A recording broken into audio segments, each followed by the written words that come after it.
Lowery, we have a special guest on today, and it's number 10. Nobody's going to wear it anymore. It's great to have Kirk Dressendorfer on. One of the best, probably 4 or 5 guys all time pitching wise at Texas, a teammate of mine, a good friend. And, these things, whenever they get to them, but it's about time. You want to say it's about time. It is about time. It's UT, let them get, at their own pace. But it's very deserved. I know we were on a group. I was on the way back from Beaumont a couple of weeks ago when we had a group text. Kirk and I on our group a text, and it came through. And I was driving. I got really excited. So well deserved. Like I said, one of the top 3 or 4 pitchers all time at the University of Texas.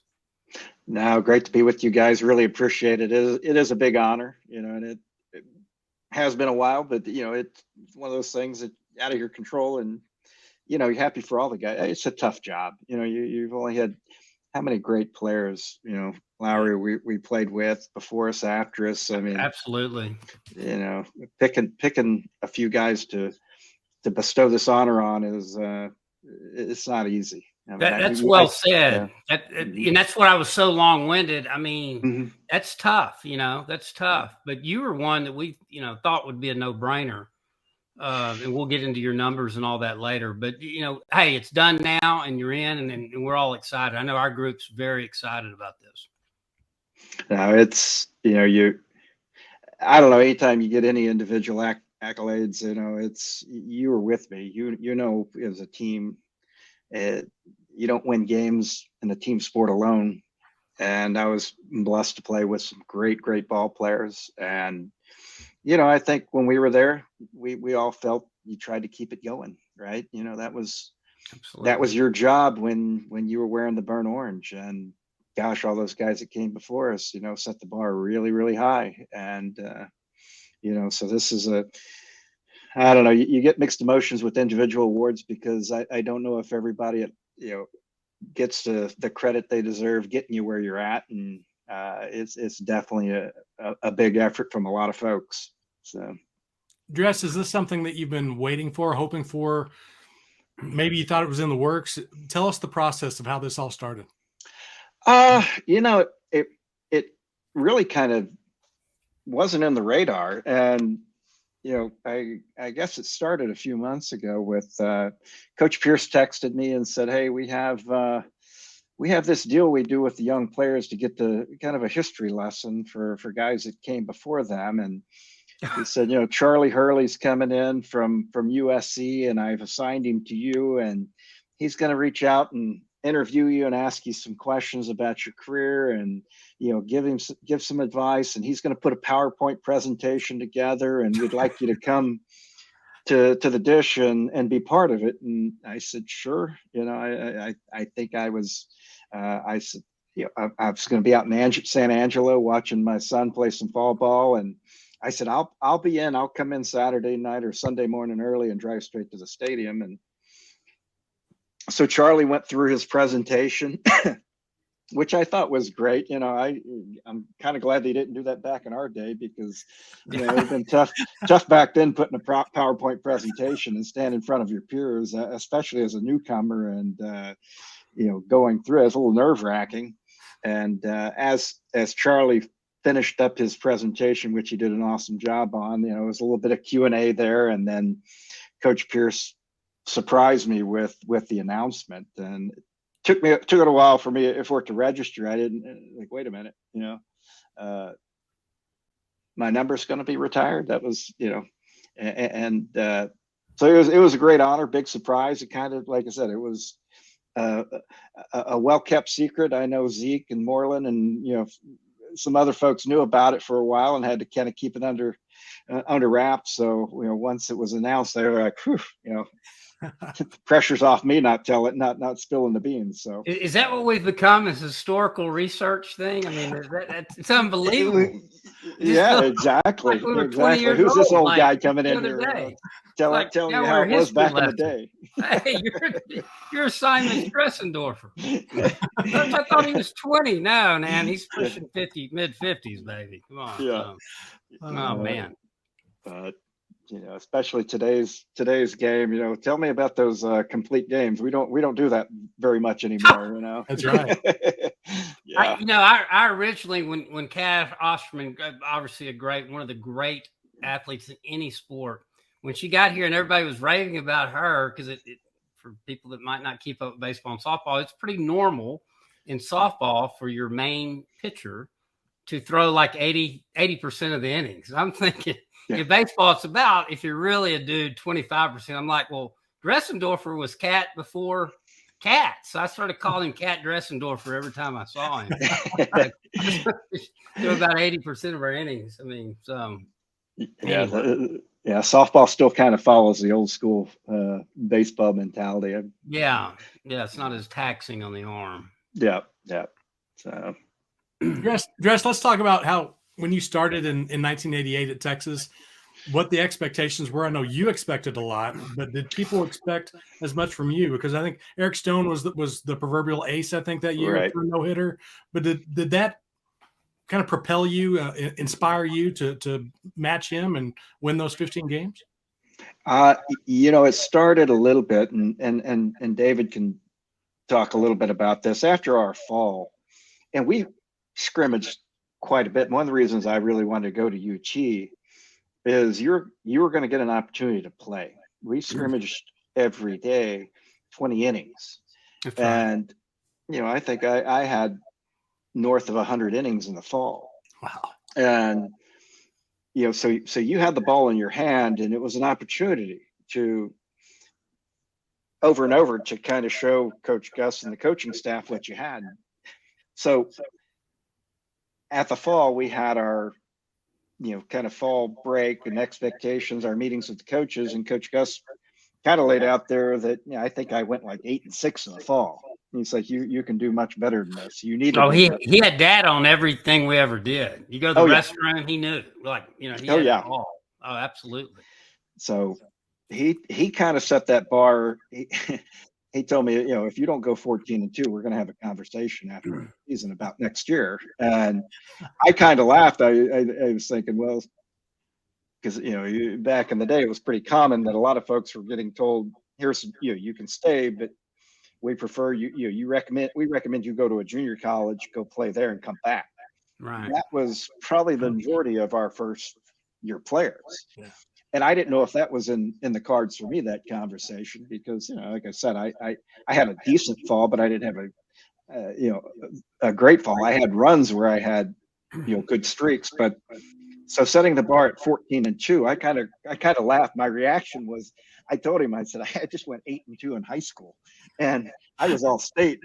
And I said, you're asking me to go another 6-0 after what I just did in high school, or I may not come back. I was like, so Coach Gus set that bar really high.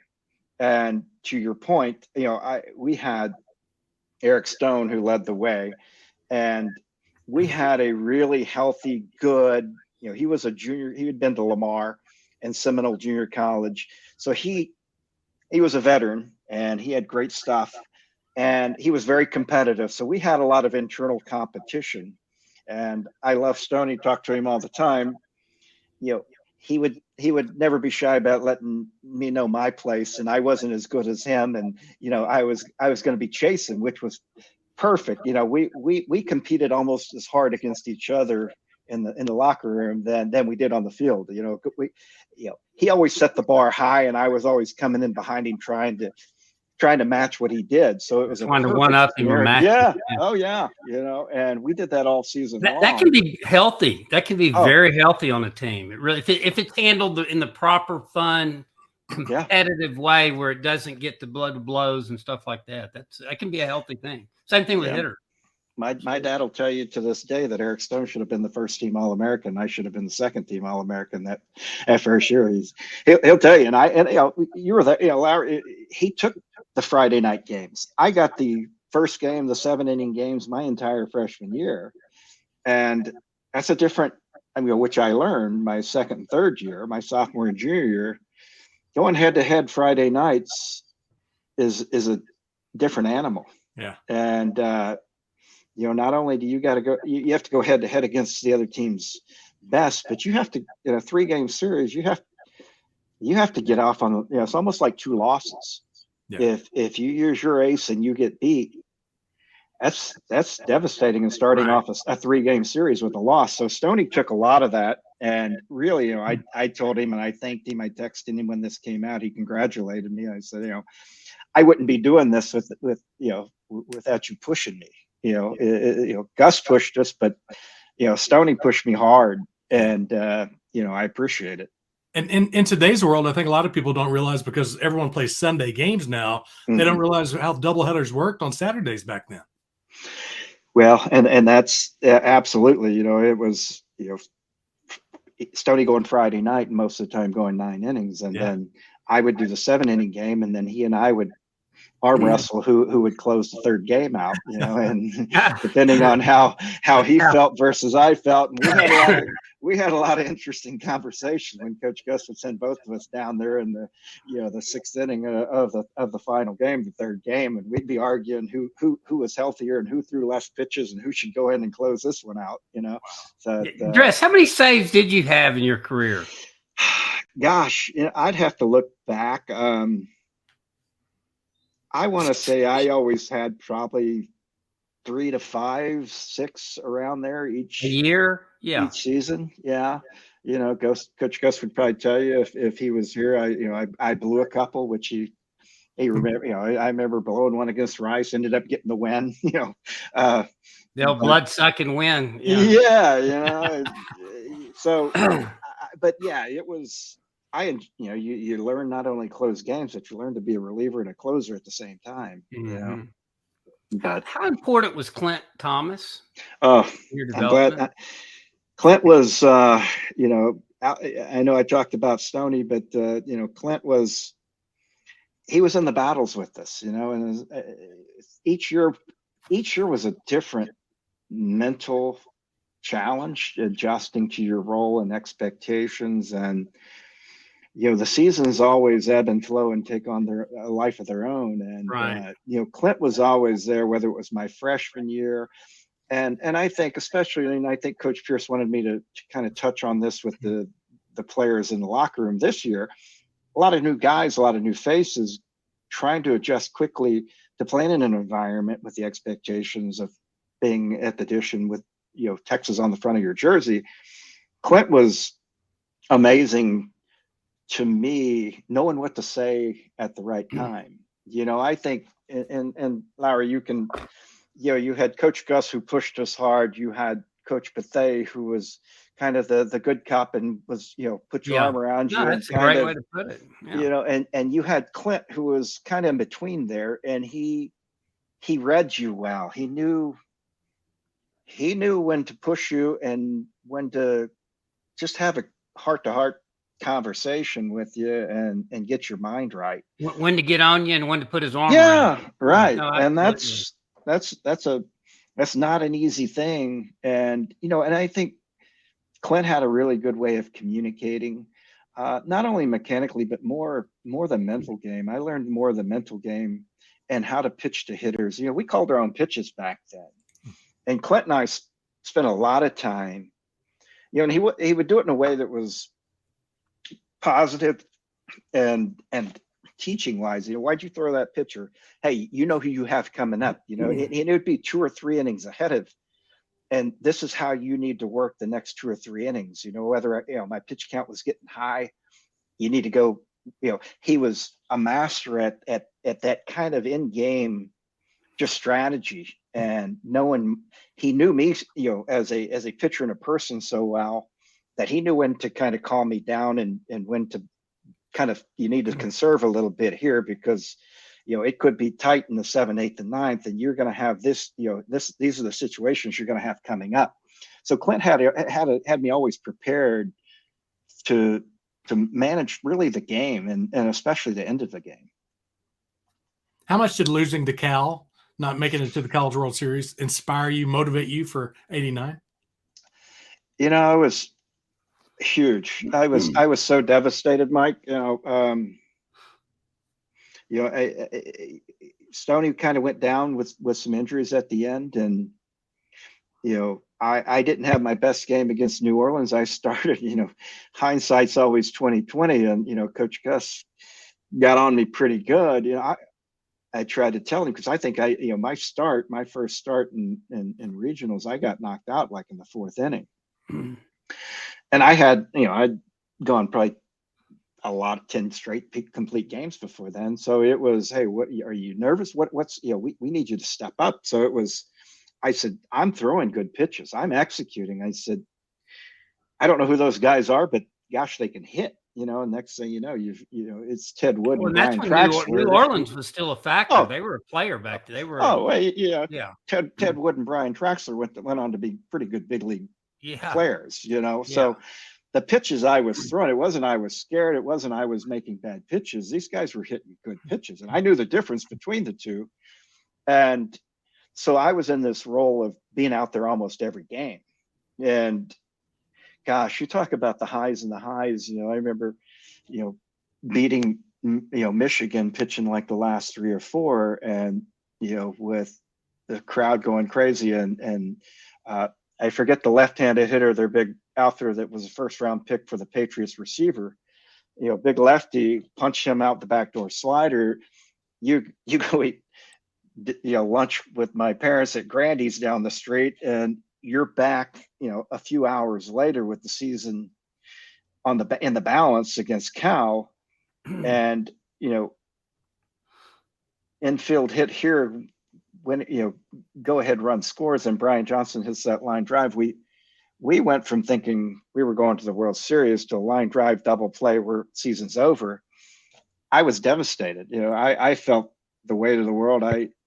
I just remember looking at Brian Cesarek saying, I just ended your career because I wasn't good enough, in college. And Mike Patrick and guys that I had looked up to and watched on TV and ESPN when I was in high school. Right.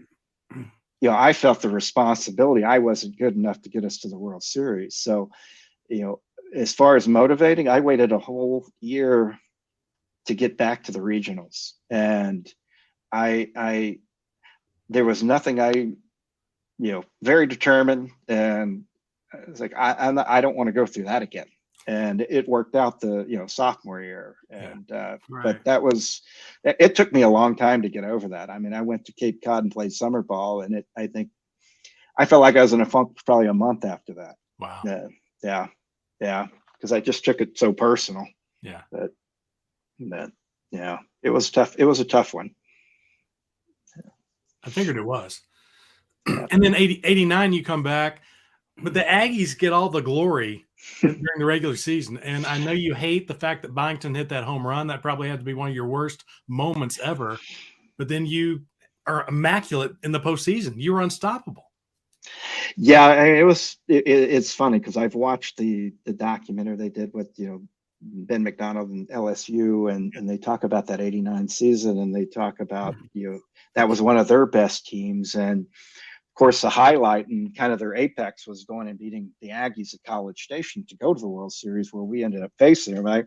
I love watching it because they talk about how great the Aggie team is, how great the LSU team is. I'm like, well, we got to beat both of them. It's like in big spots, and it was a magical season. I think that A&M game, the Friday night, was probably one of the best games I've probably pitched. I had the flu going in and playing at college, in College Station. That was an electric atmosphere. And I thought you were really, really good that night. I mean, you were good most of the time, but you were really good that night. And I think if you remember, Dave, I think it worked to my advantage that I was under the weather, wasn't feeling well, because I beat them 1-0 the year before and lived predominantly on fastballs when we beat them 1-0 at home. So their scouting report and their approach was look for inside fastballs and be ready to turn on. And I didn't have it. I didn't have the energy. I didn't have the strength. So I threw a lot of sliders away, and I no hit them for 6 innings. And then it was. It worked out perfectly. Not that you want to go and play a game like that sick, but they didn't adjust for it. It took them a long time to adjust. So, the next day it was wild, and I didn't worry about that home run as much. Coach Gus had actually sent me down to see if I could throw the second, have anything left in me the second game because we were up 14-9 when I went down to the bullpen. Mhm. And Yeah, that was more than Dress's home run. We all had a little piece of that. Yeah. The funny part was I just finished telling Clint, I said, I don't, because I'd thrown, if they have a really flat mound and I'd thrown 150 pitches the night before, I pitched all 9. And I was telling Clint, I said, I feel like I get run over by that train out there in the outfield. And I said, it's going to be, I don't think I can pitch it. Next thing you know, the umpire's bringing me in the game. And Coach Gus said, well, what are you going to do, Dave? You were on the mound. I was like, I'm not going to walk him. So first one pitch is all it took. And, big moment for them. But, I knew we would be okay. I knew there's a lot of baseball left to play in that season. That was a strange year because we started out kind of on fire, non-conference. Then in conference, it kind of got weird. And Dress would always go in on Friday night and do his thing. We'd stuff them, and we win 5-1, 5-2. And if you look at Saturday and Sunday, we scored double-digit runs a lot. Yeah, and we never could. Brian Dare stepped up. And Brian was going to be a situational lefty spot starter he ends up being our number 2. We could never solidify our 2 and 3 starters. I don't think it kind of got weird. And so then it was all Dress. We laughed about the cat, but really he was Dressed and he would close. He'd have to run. It got kind of weird. And Brian stepped up in the postseason and really gave us the second guy. And we were able to stay in the winner's bracket. Mm-hmm. So we'd have Dressing. So it just was strange. And we had arms down there. We had 2 other guys that pitched in the big league 17, 18 years combined. So it was a weird deal where we slumped a little bit during the conference. But we were probably and the Aggies were good. They weren't. LSU was good. But we were just as good.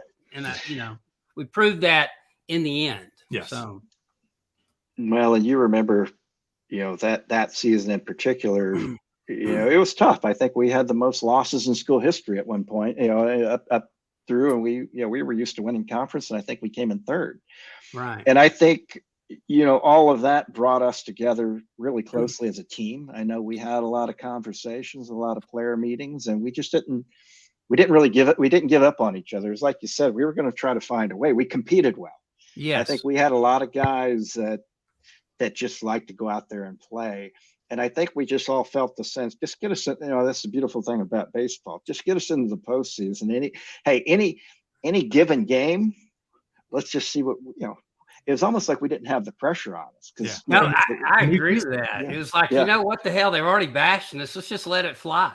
Yeah. The next thing you know, we're in this national title game, Yeah. So. Yeah, I think we simplified it and just said, hey, we took our lumps. But then it breaks your heart because you lose that game, There's one game. Well, Dress, talk a little bit about the LSU game leading up to the title game. It's the championship of our bracket. We're the undefeated team. LSU has to beat us twice. Mm-hmm. McDonald goes out early. We get to him and score a lot. He gets the blister. He goes out in the 3rd or 4th. Is that one game you thought maybe if you'd have come out after the 5th or 6th inning, you might have had some bullets left in for 3 days later? And if there was one time you were going to get used, the bullpen, maybe that might have been the time. Did you ever think about that? I think, Dave, we were operating that entire postseason with kind of the one game at a time mentality. I think, I pitched the first game against New Orleans in the regional, went complete game. And, I remember Coach Gus calling me the night before the game because, New Orleans at the time didn't have a great record. They got in by winning their conference tournament. They had a losing record. Right. Phil Weiss, a little lefty who was like a 2-7 with a 5 ERA, was going against us. And there was a lot of people saying, hey, save me for later. I told Coach Gus, I said, he's a lefty, right? And Dave, you can vouch to this. I said, we don't hit lefties like we hit righties. I said, soft throwing lefties. Brian Dare would feast off. I watched enough of Brian Dare do his thing in inter squad games. We recruit every 6'3", 210-pound righty in the state of Texas who can throw 95 miles an hour. We can hit that. Yeah, we can hit that. Absolutely. I told Coach Gus, I said, those little soft throwing lefties. The frisbee throwers. They scare me. I've been in games, Mike, with Texas Southmost, and I'm 1-0 going into the 7th inning, thinking. this is supposed to be my easy day. And I was like, you see a lefty throwing in the pen, you're like, oh, it's going to be one of those days, you know? So You remember your only loss that year? to Chris Ellis, TCU. But Was it TCU? Yeah, TCU beat me. I thought we lost the Tuesday game, but you wouldn't have been throwing on a Tuesday. But it was early. UTA. I got no, beat by UTA. it was wasn't Southwestern. Oh, it was. We got beat by Texas Lutheran, mighty Texas TLC. Lutheran. I didn't pitch well, that. We ran. I got beat by UTA, and we ran forever. You know, so, yeah. But no, I mean, going up to that game, I'd thrown, the complete game, the first against LSU, which we won like 2-0, and Phil Weiss had a no-hitter going into the 7th inning against us. Long Beach. And then there's the regional.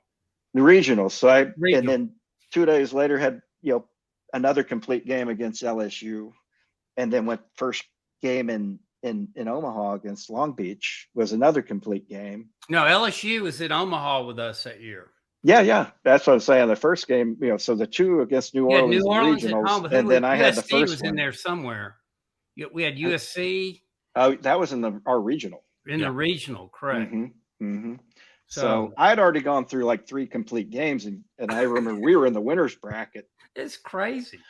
Coach Gus asked me, who do you want? He said, do you want the first game against Ben, or do you want the second game, if we have one, against Curtis Laskanik? And I said, well, knowing our team, I said, we just put 10 up on Alex Fernandez, and I'd seen what we had done with Jim Abbott. And I said, anybody throwing hard, I said, we're gonna, and I know Laskanik had a nasty slider. His slider, like pro ball, Laskanik. Yeah. So I said, I think we're gonna score a lot of runs again. I mean, Ben's great, one of the greatest pitchers ever in college baseball. But I said, I think our team's we're going to score some runs, because we're going to get the fastball, and we do okay with right-hander fastball. And sure enough, we put 10 up against him, and I wasn't feeling really good, and I think Coach Gus was expecting me to take the extra day rest, but he did think about getting me out after 5.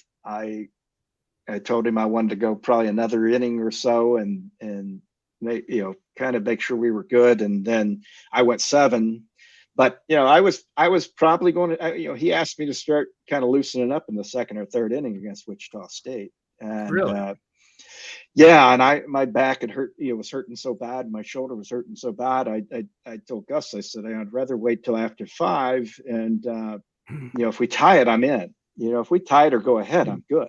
But we never did tie it or get ahead. Yeah. And boy, I'd love to have another shot at it if we would have played it like they do now, and that's 2 out of 3. I know. Yep. I know. You could have been rested up. Mm-hmm. Yeah. So. That 1989 team, Lowery and I have talked about how the lineup was changing almost every game. Did you, as a pitcher, did you care who was behind you? Did you care where Lowery was playing on defense, where Tolley was playing on defense? Did that matter to you, or you're so focused, you're just going? Where I usually, my catcher, my shortstop, my center fielder, that's all I really kind of knew who. Those are the only positions I really cared about. Yeah. And I knew I wanted, as long as Lowery had a bat in his hand, I didn't care. He could play first. He could play better second. Take it out to the field too. Yeah. I knew they were going to be fine. Same way with Tolley. Tolley, we played all 3 years together. Tolley could play anywhere on the field, and I didn't have to worry about it. Yeah. As long as those guys were swinging the bat, I knew I was going to get some runs, and I knew that they were going to do their job defensively. It was more of a who is my right up the middle, starting with your catcher. Yeah. I needed to know who my shortstop was and my center fielder. And, I was blessed to play with Kyle Moody and Lance Jones and of course, Calvin Murray. So depending on who was out there, because I anytime you got in trouble 2-0, 3-1 as a pitcher in dish back in the day, even in the live bat, I was trying to get the ball elevated, hit it to center field, use the wide part of the field, and let those guys go use their speed and run it down. Right. That was, and I checked shortstop because, when you get in double play situations, you want to know who's behind you, because I mean, I'm doing everything I can to throw any pitch that will induce a double play. So those were my checkpoints. I will say this on top of that, Mike, when you've got a dude on the mound that can spot it up and can really pitch and stays in rhythm, the defense is better behind him because everyone's in rhythm. Yeah. You look back, because that team got knocked defensively a lot. We were pretty clean no matter where anyone was playing on Friday nights or behind dress. It just got weird on, the two games on Saturday or Saturday, Sunday. I think we did a little bit of both. We did some Saturday doubleheaders and some Saturday, Sunday, but it would get strange. And I think that, that can tie into the consistency of the pitching. But I think with Dress on the mound, I think we had confidence too. We knew we had our guy out there. Yeah. But there was so much shuffling in who was going to throw those next two games, especially through that conference part of the season, Yeah, pitching and defense go hand in hand. And, I see that a little bit in this early going with the young team the Longhorns are fielding right now. You see some defensive miscues early in the season because guys are getting used to playing in a new environment. And what that does is immediately turn the young pitchers into trying to do too much. And that leads to mistakes. That leads to getting behind in the count. That's a good point. So that pitching and defense, that's what I'm saying. When going into this, individual award type of, great honor, but there's so much as a pitcher. I'm nothing without my defense, because it changes the entire way I attack hitters. I don't stay in the strike zone as much as I did and work the accounts to my advantage if I don't trust the guys behind me. Yeah. And, I played, on teams like that in the minor leagues where, especially back in the old American League, the A's drafted guys more for their offense than the defense. So I played on teams you had to do more, because just letting guys put the ball in play didn't always work out for you. So I know what it's like on both sides of that equation. When I was at Texas, it was attack the zone. They put it in play. I got guys behind me that are going to do their thing, and I had full confidence in that. Yeah. So you go into 1990, and I assume you were pretty confident that we'll go back to the College World Series. That was the first year that I was a reporter at KVU, and I was there basically every Friday night when you were pitching, and I was right by the dugout. Things were You're just as old as we are, Mike.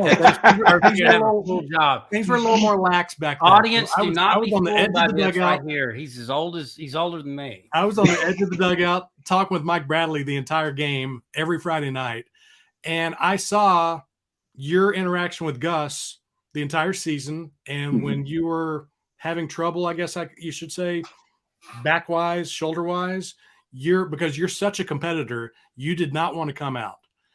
Do you regret that to this day? And how much did that hurt you in the future? It's hard to say, because I mean, in hindsight now, you wish but it's and the reason I hesitate is, that what makes you good is also what can be your downfall. Sure. And that's in anything in life, by the way. Yeah, what makes you great can also kill you too. Mm-hmm. Really, against my better judgment. I mean, I loved playing and I loved competing, and that was what I felt. I was there for. Having a uniform on, and gosh, getting in a game, or having the ability, the God-given ability to do positive things. When you're given opportunities, it's hard. It's hard to always control that, and I think there's a part of you that logically says, hey, taking a little bit of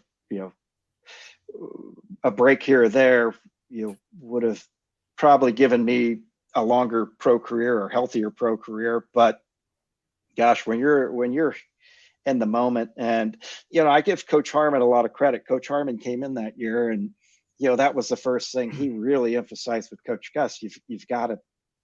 We have to pace him to have him at full strength for the postseason to make a good run.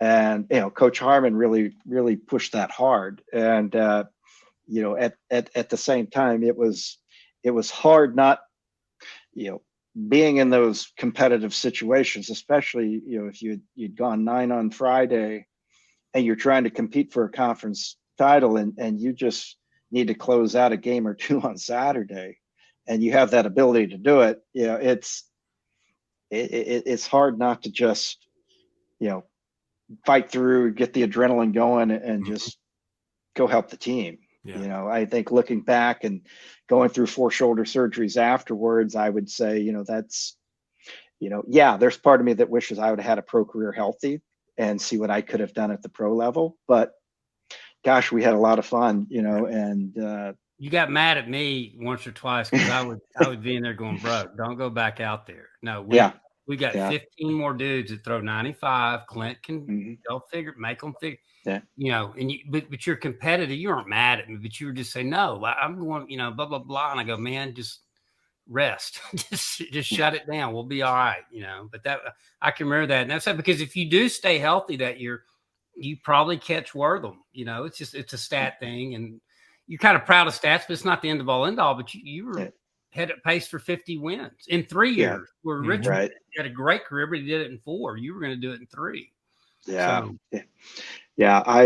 It was a tough year. I think, each year it was different. I think the junior year didn't go kind of as expected, like you were saying. I mean, I ended up 12-4, I think. And, it was it was a kind of a disappointing year for me. And yet team wise, you were still so close to Omaha. Yeah. Right. That's the amazing thing. Yeah. Yeah, exactly. And you just said 12-4. I mean, how many guys that ever played pitched in college baseball, you just kill for, and you're going, like 12-4. I mean, it's brutal. I mean, that's a great record for most, average Joe, but you weren't average Joe. That's your point. So, yeah.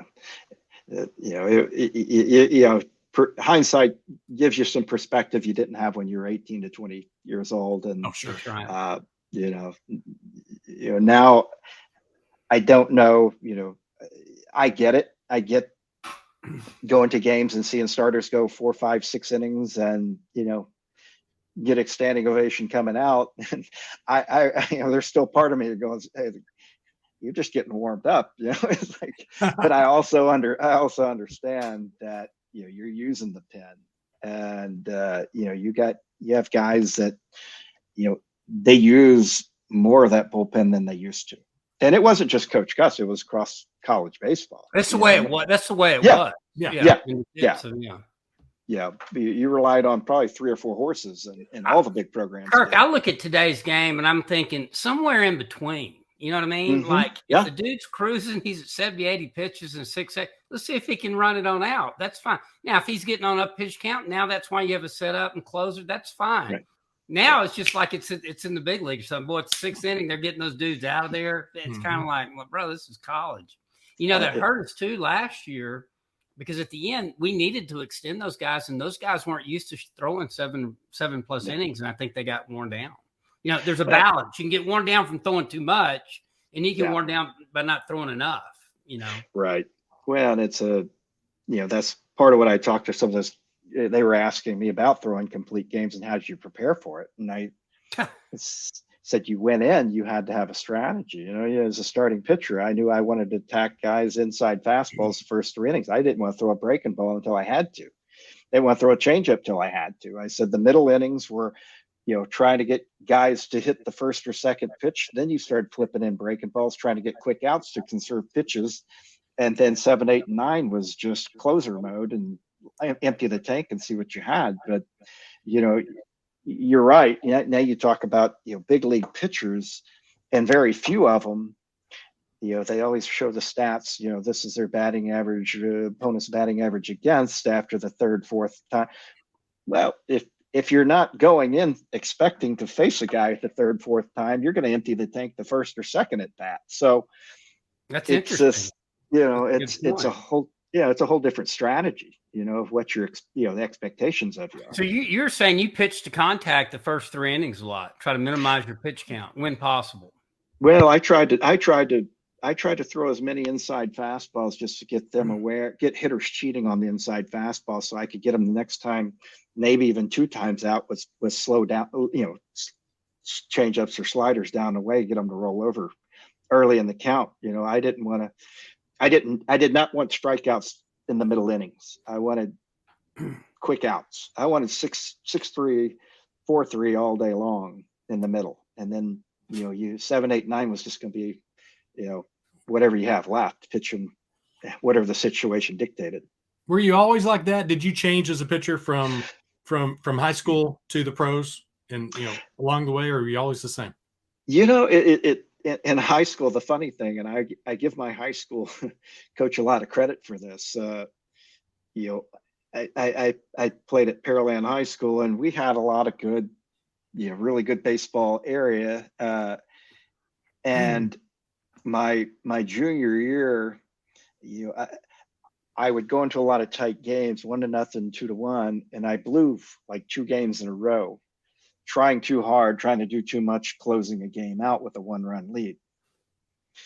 And I remember talking to my coach saying, you know, we have a stacked pitching staff. We, you know, when I was a freshman, you know, all 4 of us played pro ball, you know, so you have options on the bench over there. He's like, nope, you're going to keep figuring, you're staying out there till you figure this out. Same thing he told me my first start on varsity against Deer Park when I was a sophomore, after I gave up my 4th 2-run homer over the lights. You know, he came out and said, you better figure out how to get people out and keep the ball in the ballpark, because I'm not pulling you. You're out there till the end. So all of, you know, again, it goes back to kind of the common theme. I wouldn't be doing, you know, getting my number retired. I wouldn't have had the success at Texas if I didn't have those experiences and a coach who didn't let me off the hook in high school. I mean, the easiest thing, we had 2 other guys throwing, you know, low to mid 90s on the bench. He could have easily brought in and said, you know what, you just can't, you know, I don't trust you to close out a game because you failed twice. So it all, and I learned how to close a game out. I learned the mental adjustment it took to go out and pitch the last 3 outs of any Houston streak can tell you, you know, it's different. It's different than up to that point. The last 3 outs, I don't care. Any save situation are different. And I had to learn to do that after failing. You know, it took some failing to figure it out. Well, it worked because you figured it out for sure. Take us, and you touched on this a while ago, Kirk, and the stress on the arm, and it hampers your pro career, because I think you were set for a long big league career. You got there quickly. You were on the fast track, had some success early, and it just the shoulder issues and the arm problems came back. I know this is loaded because we all do it. Even if we've moved on, we do other things in life. You're a father, you've been a business guy, you work for Dell and a bunch of but are there ever days you step back and what could have been if I'd have stayed healthy 10, 15 years in the big leagues? Do you have those thoughts every once in a while? Yeah, I think I had them when I was younger, obviously. Younger. You know, it was watching, and you went through it, right? You know, there's guys that you played against high school, college, pro ball, and you'd always fared probably better than they had done. But it's the way life works, the way opportunities work, right? It's right.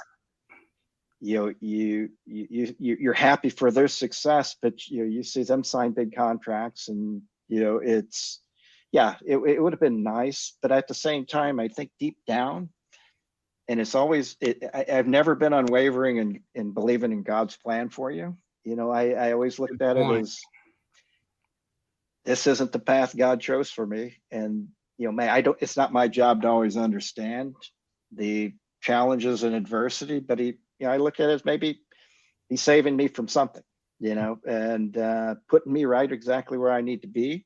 And my path was different. And, you know, so it was okay. And I think at the point I'd always wanted to kind of get to the major leagues. And when I got there, I saw, you know, it was a great experience and something I'm proud of, but I also saw a lot of miserable, you know, rich people that I thought had it all.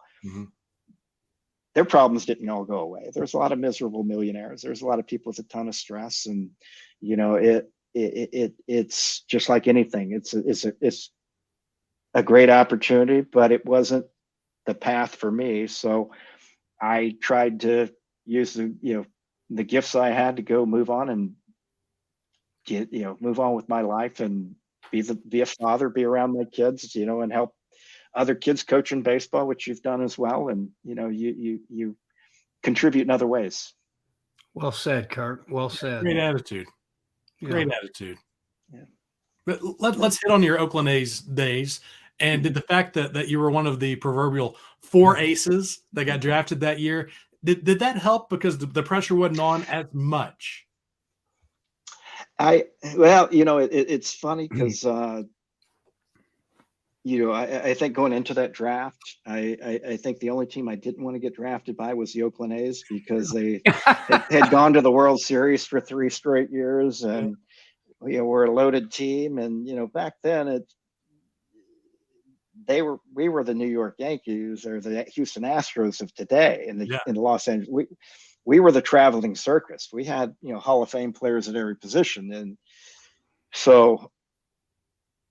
Sure enough, the call comes, and we four pitchers, not only getting drafted by a team that's already loaded, but all 4 pitchers, and you're the 4th one in the first round, are all pitchers. So as if the road isn't hard enough at the big league level, we're also going to draft 3 guys ahead of you that are pitchers as well in the first round, and also in the first round. Yeah, wow. Yeah. So good luck with all that. The big leagues felt a million miles away. Real quick though, for people watching, the way that was, I'm thinking that was because of the Rule 5 or whatever, because they'd been a loaded team, and through free agency guys had left, so which gave the A's a bunch of first round sandwich picks. Yeah, it's not Rule 5, it's compensation picks. Yeah. Correct. Yeah, I was Dave Parker's compensation pick. There you go.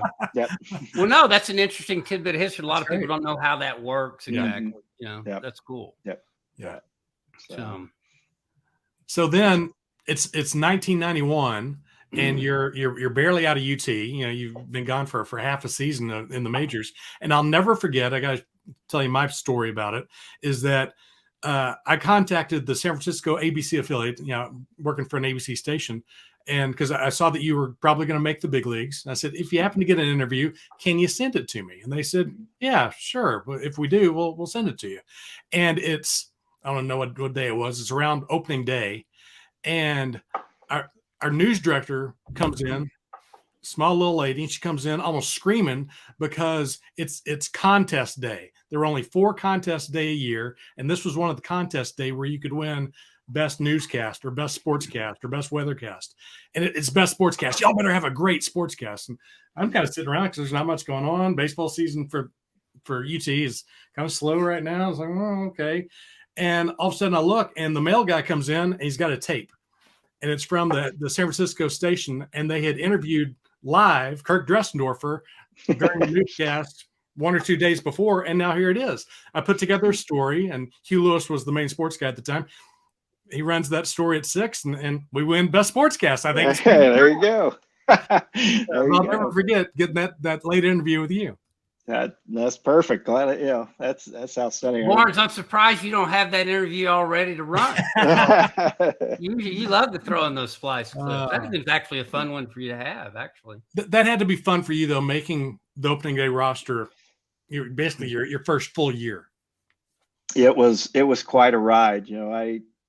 When I first got drafted and signed, he sent me to Medford, Oregon, and shut me down for the most part. So I told him, if I had known, I would have been on the camera and just hauling equipment around and not being able to pitch, I would have negotiated longer. But so I didn't really even get to pitch in rookie ball till towards the end. And I think, I was mainly out of the pen, throwing a couple innings here and there, just building back. But they were getting me ready for instructional league. And then I went to instructional league in Arizona in Scottsdale and threw really well.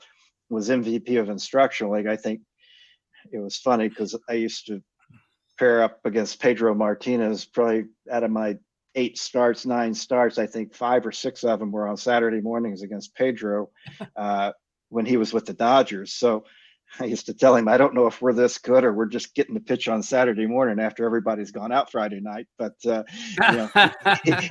he ended up being pretty good. So we had some quick games, and I fared well against him, and got invited to big league camp. So it was supposed to be a pretty quick, come to camp, we're already set, and I think after the first round of cuts, I think I'd only had probably 3 outings, maybe 1 or 2 innings apiece, and hadn't given up a run at that point. And so Tony La Russa was our manager. He said, let you stick around another, a little bit longer. I got a couple of more outings. Still haven't given up a run. Then it's starting to get kind of the middle of spring training towards the end. He's like, you haven't he said, I'll tell you what, I'll let you stick around until you give up a run. I said, okay. And what do I have to lose? I mean, I'm, this is bonus area. I'm not expecting. I was just hoping I'd get on at least go to Double-A, because that's where they were sending Van Poppel and Dave Zancanero, our other, and Don Peters, our other 4 aces. And I was hoping that roster wasn't going to get filled up, and I was going to be an A-ball while all of those guys got start Double-A. And so I kept. 1 or 2. I was kind of middle relief, middle to later relief. Coming out of pen, throwing 1 inning, 2 innings. That was, you just rear back and throw fastballs, and So Lewis was like, I don't even know if you have a breaking ball. I ain't even seen it yet. And so then he started taking me on trips, and he would start me, he wouldn't tell me, and then I'm starting, or we played a game in Milwaukee and Chandler. It was cold and rainy. He's like, well, I don't want any of my, our guys to get hurt, so you go pitch till they call this thing off. So he would throw me in those types of situations, right? And he kept challenging me, and I kept doing okay. And then it kind of got towards the end. That's the crazy part. I was telling this the other day with Indiana in town. We're in Yuma, Arizona, where the Padres used to have spring training. Dave Duncan, our pitching coach, and Tony talked to me in the shower. It was like old. Just there was no meeting room, so you just had 3 lawn chairs. You're sitting in there, and they're interviewing me like, "Do you think you're ready? Could you do this to you?" And I was like, "Yeah, I think I've been facing big league hitters all spring training, doing okay." And so that's how I learned. Bobby Knight was there because he's friends with Tony La Russa. So I'm calling my parents to tell them, and Bobby Knight's in the training room, and he's the first one that really knows outside of the 3, La Russa and Duncan and myself. And he was like, "You're too young. You just got out of UT. You had arm problems." So he's like, "I'm gonna go talk to Tony. They don't need to rush you up to the big leagues." So it was kind of a wild story how I found out I made the big leagues, but it was a great experience. It was something, so you're saying Bobby Knight is the one that told you, Mm-hmm. basically? Yeah, well, he was the first one to overhear my conversation. I think my brother answered when I was calling my parents. Wow. So, yeah. Oh, okay. Yeah. He was in Yeah. there. Yeah. So it was kind of wild. Yeah. So that's a great story. Could you write a book about your time with the Oakland A's because of the stars on that team? It was an interesting ride for sure. It was go over some of those guys, Kirk, who were there. Oh gosh, Henderson, was he there back again? Ricky we had Ricky Henderson left, Dave Henderson in center. You had Canseco in right, McGuire at first, Gallego at second, Weiss at short. And at the time, Carney Lansford had been hurt, snowmobiling accident. So you had Vance Law and Ernest Riles at third. And then, Terry Steinbach was catching.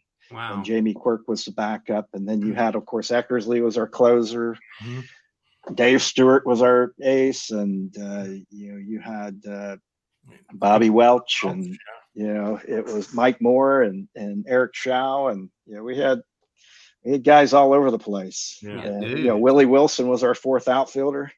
Yeah. So, wow. Yeah, it was crazy.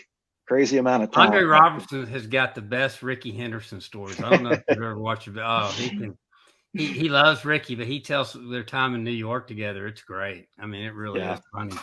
Good stuff. Who's your favorite character out of those guys? I think just observing. Probably Ricky was probably one of the most interesting people. Yeah. To be around. I think as far as hanging out with. probably Canseco and Bobby Welch, really, really, good people. I think just different world. They lived in a different world than I did.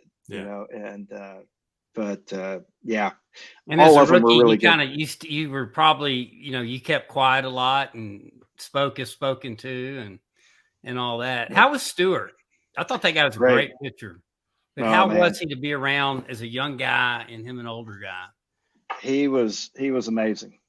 Just true leader, veteran, good guy. Just a good guy. You talk about just focus. Days he pitched, I never could do this. He wouldn't eat the days he pitched, and I was like, I don't know how you do that. I would have low blood sugar or something, because he'd look at me and I'm eating, and he's like, but Stu was great with the young guys. Showed you what it was to be a professional, the work he put in, the preparation, and I thought I knew how to compete, but watching those guys, even towards as much success as they had, how dedicated and how they just pushed it every day. Mm-hmm. And there was no resting on all the success that they had. And even prior to the prior 3 years of going to the World Series, I think they had careers prior to coming to the Oakland A's. Mm-hmm. But what I really my short time there, it was, I could sense that, hey, they knew they were the windows are small, Mm-hmm. and they knew they had a special group, and they all elevated. And Tony was, of course, at the middle of all that, but they knew that, hey, I've been playing this game a while. You don't get these opportunities all that often. This is a special group. We better go for it, And I know that they felt they probably should have won more titles than what they did in that span. But getting there, and they got the earthquake series against the Giants, but then the Reds year was the year I got drafted, and Jose Rio and that Billy Bates was on that team. That's right. Mm-hmm. They were a pretty good ball club. Kind of ran into a buzzsaw, but How was Eckersley? Great. He was great to be. His locker was actually next to mine, and I always loved watching him throw bullpens. You talk about precision, and you talk about a perfectionist.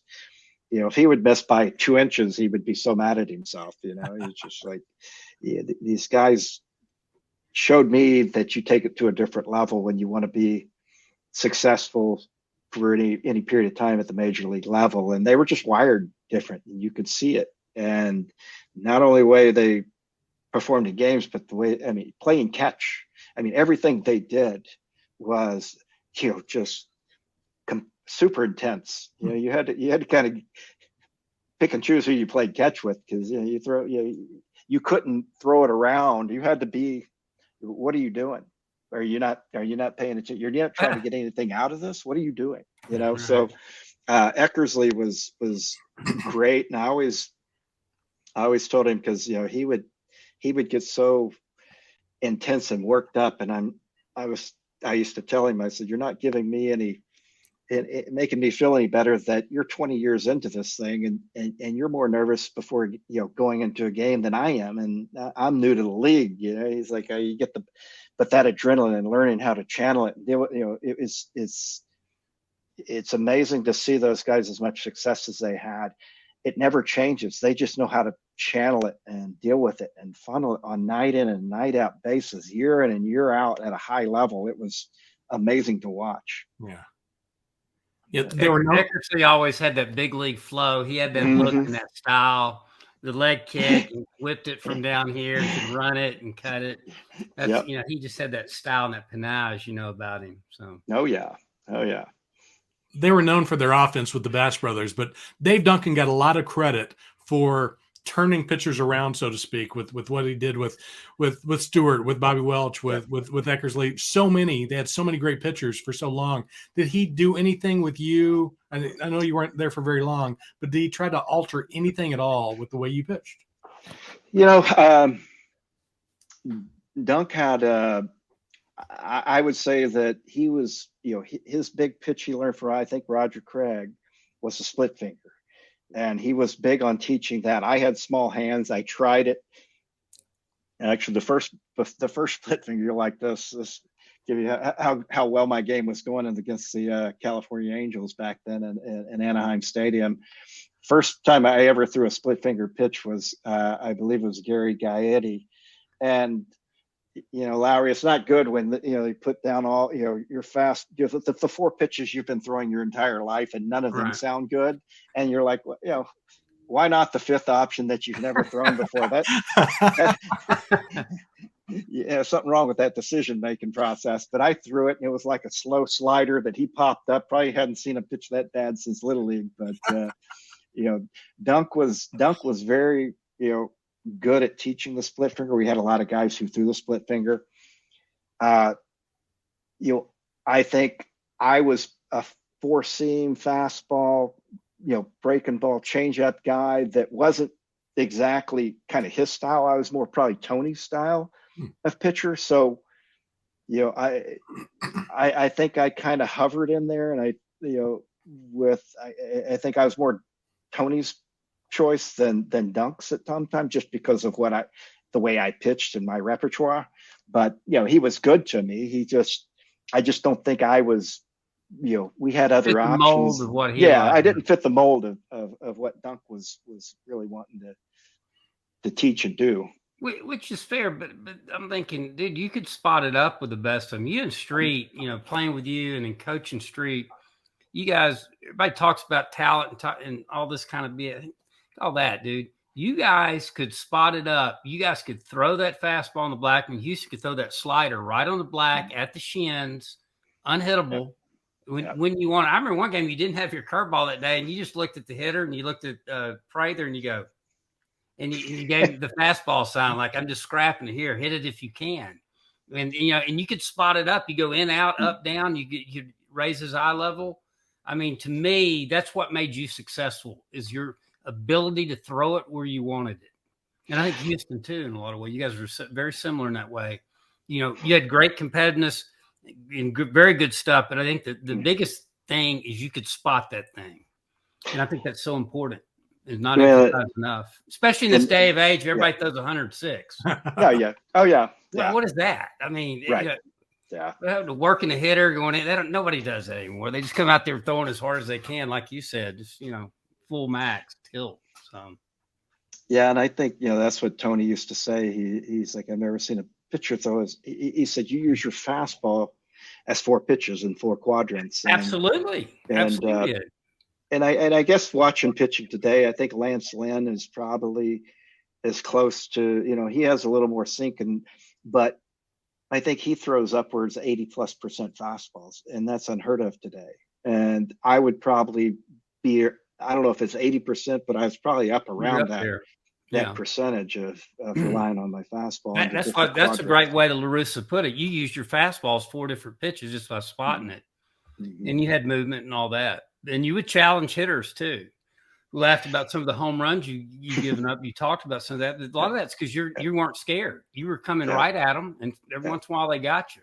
So I remember Johnson got you at Miami. I'm like, oh my God. I mean, that might be the furthest ball I've ever seen hit, man. Well, I gave up some long ones. That's what my youngest son pitches out in Angelo State, where the wind blows out at 50 miles an hour every day. And he'll call me and say, oh, Dad, I gave up it was a long one. I said, well, they never bothered me. I know home runs bother. Well, that's what I was leading to. You'd give up a few, but it didn't matter. That's all they were getting, I knew the percentages. When I gave them up, I was going to give them up, right? And, there was, were you at the Arizona State game when Dan Rumsey took me over the light pole? I didn't give up any cheap. What year was that? That was I wasn't there 80. I was at 89. It was my sophomore. It was sophomore year. Yeah, yes, we're out at Arizona State. We're out in Tempe. Yeah. So I mean, that doesn't count like Miami, because Arizona the ball flies anyway. So it's like a dish now. All of a sudden, the dish balls flies out. But now that Miami, and I keep talking about that one, but that ball's really hammered. But But my point on that, we're having some fun with it, is you weren't scared. Yeah. And you were going to challenge those guys. And you knew the percent you were going to win most of the time.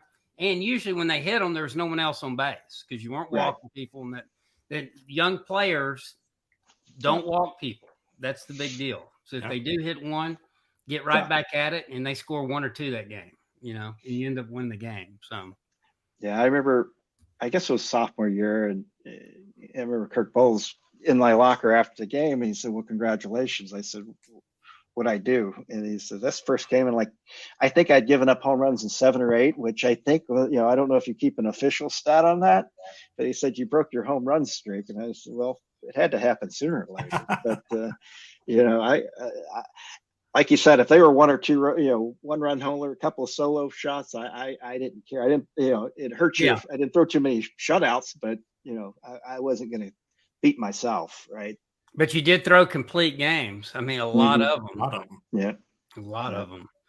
How's the game? We've already talked about the usage of pitchers, and guys don't extend out anymore. And there's some good to bad and some bad.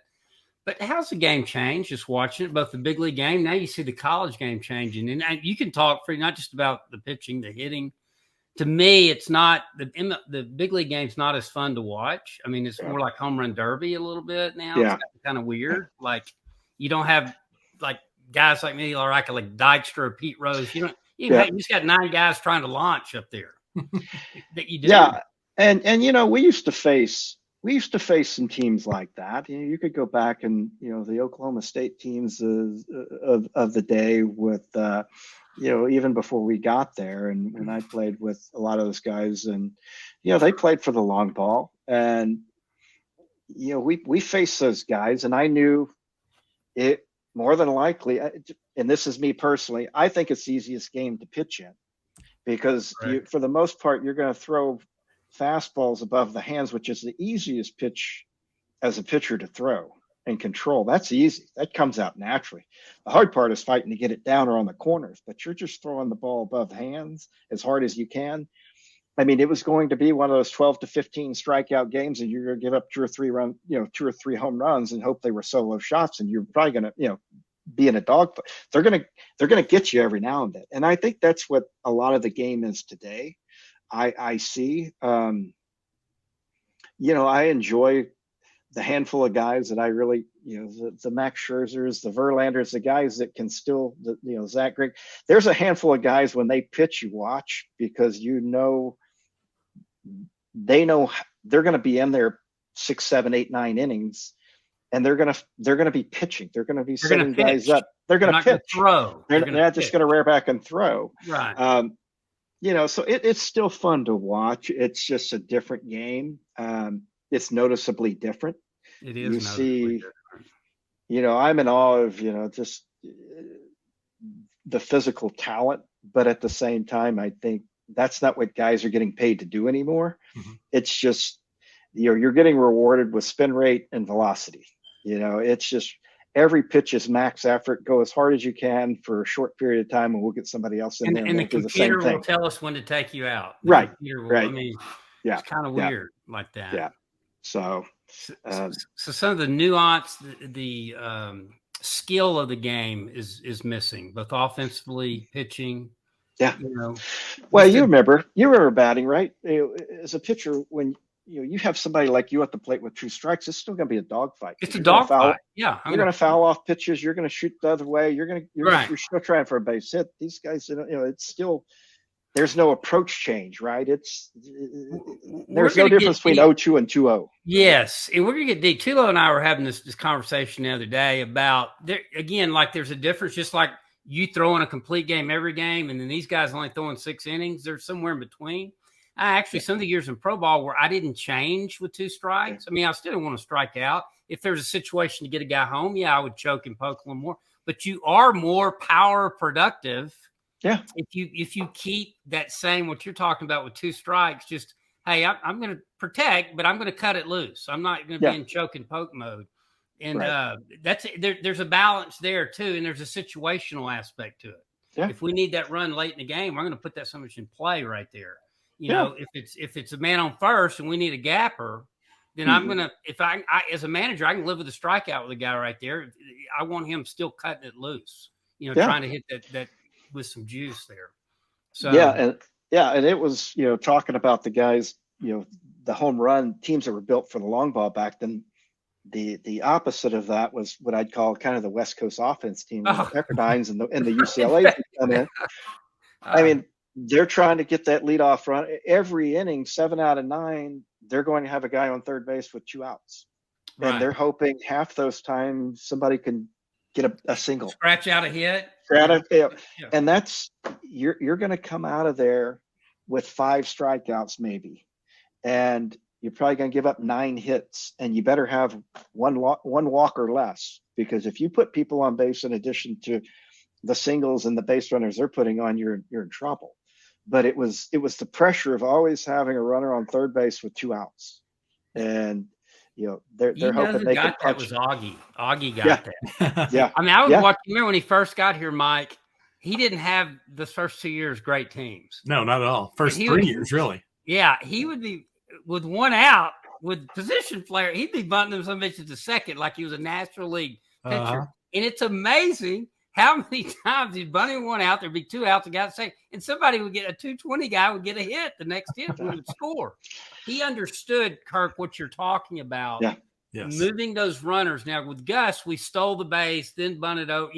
Augie knew he would get kind of old, and he probably, again, there's always a balance. He'd get carried away with it, but it worked. He knew getting that runner in scoring position, especially at that college level, put a lot of pressure on the pitcher. Tons of pressure. You're mentally exhausted after those games. You're mentally exhausted. You screw up and you miss, and the 250 guy can flare one out there, and all of a sudden they get a point. They got to run.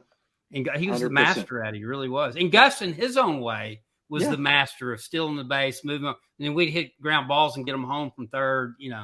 So they each they had different ways, but it was the same outcome. They were able to produce points with great pitching.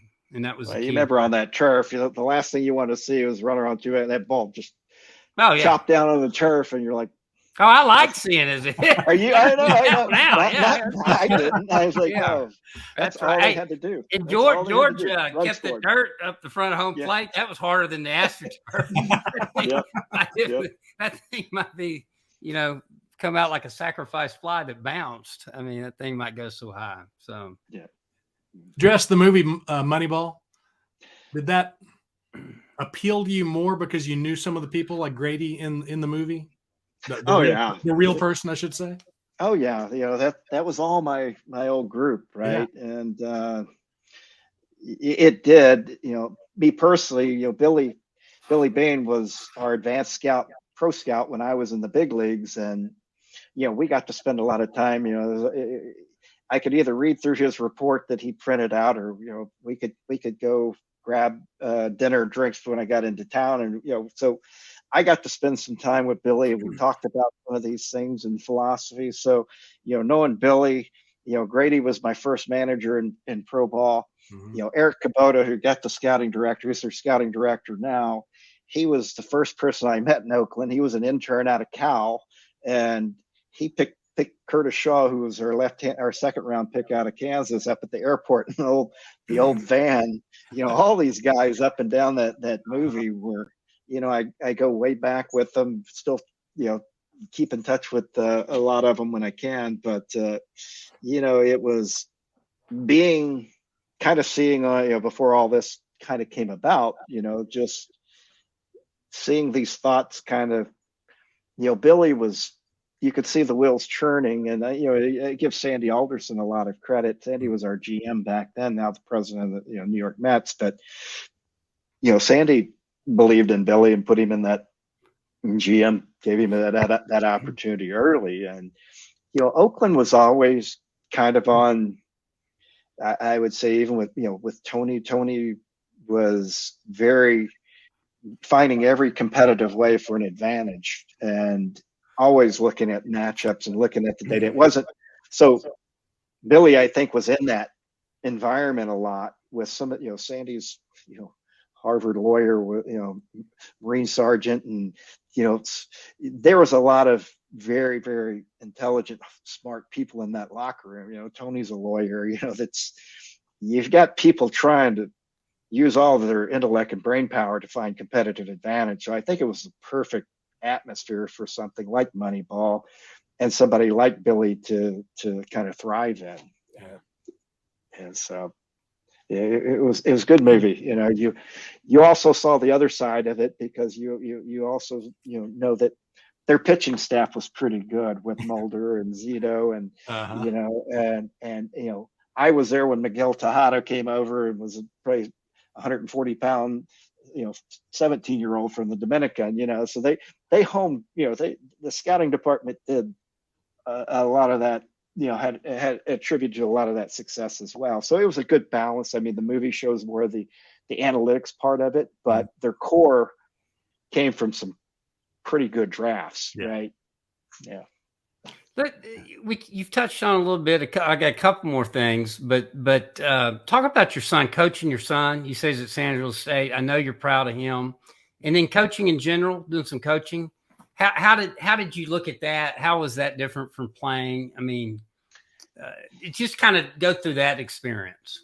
It's because I heard you were good at it too. I heard I was away from it by the end, but everybody said, Dressendorfer is really good with these kids. So you got some big compliments out there. Just like playing, you learn by failing, and I think just participating. I'll give you an example. I think my oldest, I sign him up for the YMCA T-ball. I go out there, I'm just out of pro ball, and all these parents are excited. I'm going to coach their kids in T-ball. I, of course, round up all my bucket of baseballs, and I go out there and give a bunch of 6-year-olds who've never played baseballs, and they throw it and hit each other in the head, and they all go down crying. I said, yeah, that was not good on my part. Half the kids, I'm getting emails and texts. My kid doesn't want to come back to practice anymore. They quit. And I'm like, I just destroyed, the next Babe Ruth, because I don't know what I'm doing, So go to academy, get a bunch of tennis balls and the Incrediballs. We go to the softy baseballs. So I had a lot of mistakes learned along the way, but just being out there, and I loved it. I've coached my oldest. He went down the musical path. Wasn't much help to him there, but that's where his talent and his passion lied.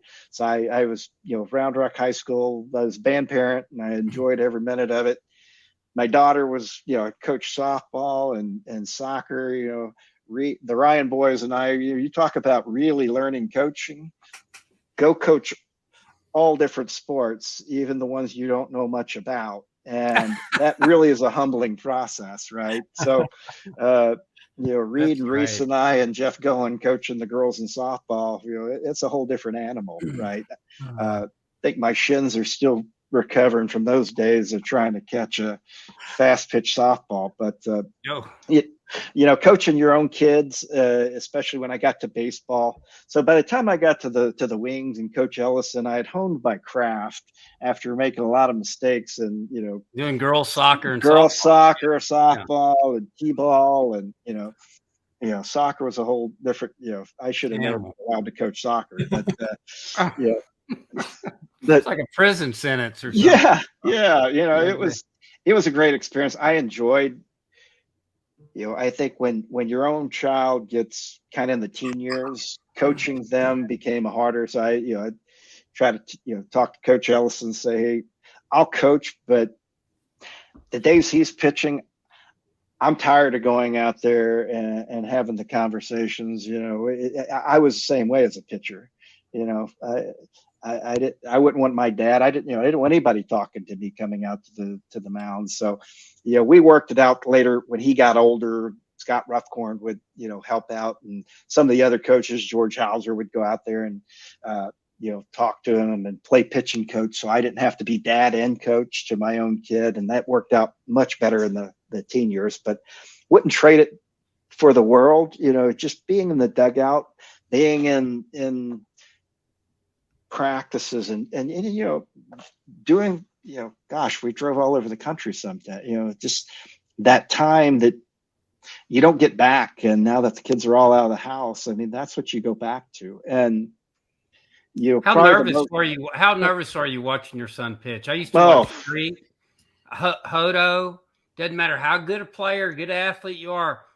So I'd be talking to Street at games, and you know me. I like to talk, and Street be going yapping right with me, and all of a sudden, zoom in his eyes. I go, "Oh, Houston must be in the game," because and I would look, and there's Houston, and I would just shut up and wait for the 3 outs, or a college close, maybe 6 outs, but. And he would be just locked in. Same with Hodo. You'd be talking to Hodo in his box, and Hodo, Hodo likes to talk too. Yeah. All of a sudden, he go zoom, and you knew little Doug was hitting. And I think that's a cool thing from dads. Yeah. Kind of go through that a little bit, watching your youngest, watching him now. Do you have that, where you want him to do so, and you can't? It's out of your hands. It's out of your control. It's way harder than playing. Yeah, they all said. 100 times harder. You had so much more control when you had the ball in the hand and your fate in your hand. And, watching, my son and from the time he was little. And I think that, the hardest thing, and I had 2 great coaches, Steve Pazek and Scott Haddon, who we were all 3 dads coaching our kids. And we had this bond. We did it long enough to say, when it comes to our kids, it's kind of we made sure we kept each other in check. And, there was times that, I knew as dad, I'm starting my kid or putting him in a game where I know he's, the likelihood of success is low. I mean, we're playing one of those teams loaded up, select teams that are killing everybody. And I know it's going to be an awful experience for him. But as a coach, that's the call I have to make. And I know there's a good chance that he's, this isn't going to turn out great, but that's part of the journey. And that's part of my job as coach. And that was the hardest thing is I know as a coach, this is the move I have to make, but when it's your own kid, it still hurts. You know how the conversation's going, you know how the ride back's going to go, you know the whole story, but as a coach, you're just like, deal with it. This is the gig. I watch him now, and I got to watch him. At Round Rock High School senior year, he got 2 playoff wins against San Antonio Johnson, against Jeff Schultz, and we're coming to Schultz. To Schultz. Okay, great segue. So Tree's child, and then he beat Lake Travis and at Concordia, and that was. Because I know how every parent now, feels. They know the whole journey from T-ball up to these big moments in their life. And, even for a night when they're on top of the world, it's all worth it. Right. And those are the types of things. Then you see on the other side, I went out and watched him 2 weeks ago. He had to come out of the game because his, elbow, and just seeing how devastating, seeing the look on his face, worrying about an injury. Yeah. Told him I've done that too. That's the beauty about being in these shared experiences. He knows, and we can go have those conversations as dad and somebody who's been there, done it. And I think that's another blessing you have in your life is you can share these experiences, that it's not the end of the world. You've got to, remain strong in your faith, and this is going to play out the way it's supposed to play out, just step by step, and stay true to yourself, and just relax. Everything happens for a reason and the way it's supposed to. So, but yeah, it's a unique experience for sure. Well, that's a great segue, because I get my ASS eat out by Schultz every time I do someone from our generation. Could you just speak a little bit about Tree Man? Well, I know he's going to watch it, and I know the first thing he's going to say or comment. We're at the minute 23 and 45 second mark. Hour and 23 minutes. Yeah. So you might be able to help out, because he swears he took me deep in an inter squad game. And I don't know if I just gave up that many home runs. It was forgettable, but I don't remember it, and I tell him, all I remember is Brian Cesarek hit about 800 off me. And I don't think I ever got Cesar out, and Tree, I don't think I got you out too often either.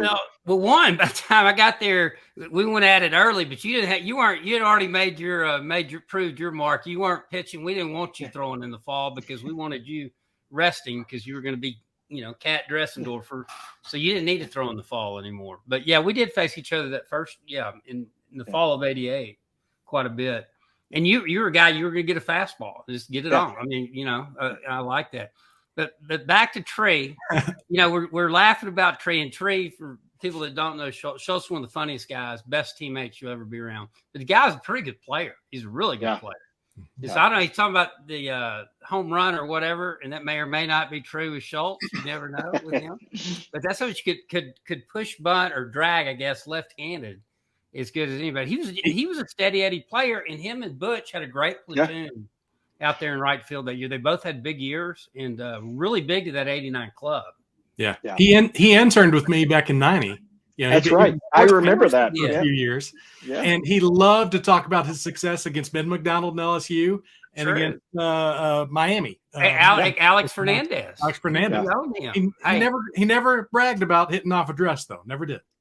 All right, we may have to get to the bottom of that. All right, we'll let Tree answer that. All I know is he came to Coach Gus's funeral, and he was always a great dresser, uniform or street clothes, looked sharp again. All of a sudden, we get to the after party at Schultz's, and he breaks out the house turf. Tree had his own special pair of turf, and we thought it was because his foot was so small that they had to special order these house turfs. I used to say Pick, who was our manager, the team manager, Pick had those on his rear view mirror, and he just pulled them off and gave them to Tree. But they were house turfs, and he had those. I ought to send you that, Mike, to post. But that's great. Oh no, he had the house turfs on with his sport coat. It was pretty sharp at the funeral. So he's character. He is a very funny. One of the funniest people you ever be around. So y'all had a lot of great guys on those teams around '89 and '90. Fun to cover. Really did. That whole '80s group, Mike, as you were saying, we're all a pretty close knit group. From the early to late '80s, especially the mid '80s on. Great to see. Well, there is so much more we could talk about. Dressendorfer's been in the news for the last 20 years for having 13 letters in his last name, and who could beat that? Stuff like that. But awesome. Dress, really, we're so happy and so proud of you for having that number 10 retired. Congratulations on that. Thank you so much, Mike, and appreciate you and Dave having me on, and it's been truly an honor. Thank you for I always you don't know how much brightness you've done for us over the years. Every birthday, I know you're going to be the first one to post something for me. And it is true. It makes you feel like like you're a Hall of Famer. I mean, that's so awesome. I used to have access to a lot of videos, so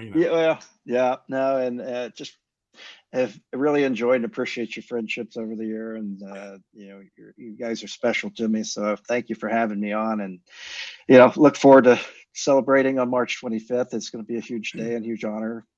So many other people, they're part of it, and get to be part of it that day is going to be and Dress, for me, in behalf of all that group, that late '80s group, we love you, and we're proud of you and deserve it. The university has a lot of great players, but it was time, and more than well deserved. So I mean that from my heart, one of the great pitchers and competitors at the University of Texas in history. And that's saying something, because we've had some dudes that are over 100 years. Yeah.